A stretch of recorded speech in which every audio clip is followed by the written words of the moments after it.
নমস্কার, ভারতমালার আরেকটি নতুন পর্বে সকলকে স্বাগত জানাচ্ছি। আজকে আমি সকালবেলা রান্না করার জন্য চলে আসলাম। সকালবেলায় রান্না করছি এখানে ভেন্ডি ভাজি আর বেগুন ভাজি।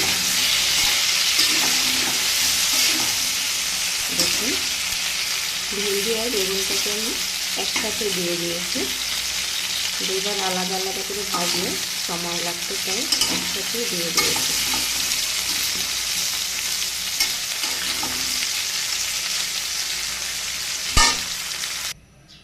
দেখুন, ভেন্ডি ভাজি এবং বেগুন ভাজি তুলে নিয়েছি এই যে।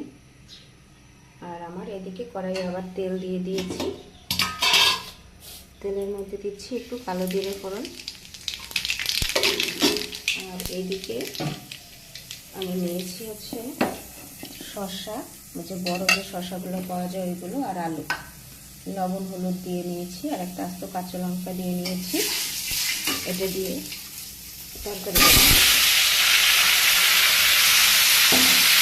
একসাথে লবণ হলুদটা দিয়ে নিলাম সুবিধার জন্য।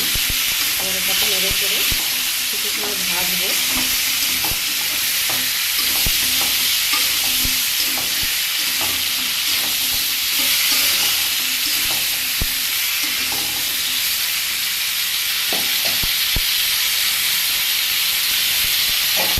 আর এদিকে হচ্ছে কিছুটা ইলিশ মাছ আর চিংড়ি মাছ আছে অল্প কয়েকটা, এই একসাথে এই তরকারির ভিতরে দিয়ে দেবো। শসা আলু দিয়ে চিংড়ি মাছ আর ইলিশ মাছের তরকারি।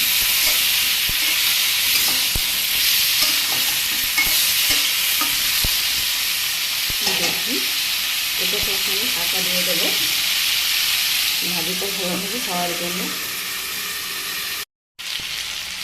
দেখুন, আমার সবজিটা কিন্তু বেশ ভালো করে ভাজা হয়ে গিয়েছে, একদম লেগে দিয়েছে আর সিদ্ধ হয়ে গেছে।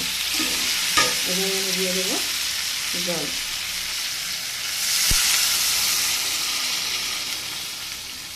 একটু পাতলা ঝোল করব, তাই একটু বেশি জল দিয়ে দিলাম।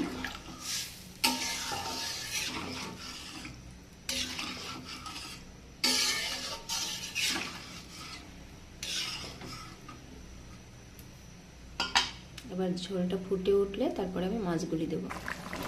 দেখুন, ঝোল ফুটে ওঠার পরে ঝোলের ভিতরে মাছ দিয়ে দিয়েছি। এবার কিছু সময় ফুটিয়ে নামিয়ে নেব।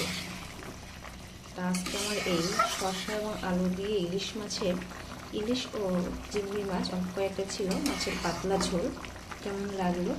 ভিডিওটি ভালো লাগলে অবশ্যই চ্যানেলটি লাইক, সাবস্ক্রাইব, শেয়ার করে দেবেন। অনেকেই আছেন অতিরিক্ত মশলা খেতে পারেন না, ঝাল খেতে পারেন না, তারা এইভাবে করে হালকা পাতলা করে ঝোল খাবেন। দেখুন কত সুন্দর লাগছে দেখতে। আর যেহেতু শসা দেওয়া, ঝোলের কালার ওরকম আসবে না। শুকনো লঙ্কা দেওয়া হয়নি, একটি আস্ত কাঁচা লঙ্কা দিয়েছি। তার ভিডিওটি আজকে এই পর্যন্তই। ভিডিওটি দেখার জন্য অসংখ্য ধন্যবাদ। সকলের জন্য রইল শুভকামনা। আজকে এই পর্যন্তই। নমস্কার।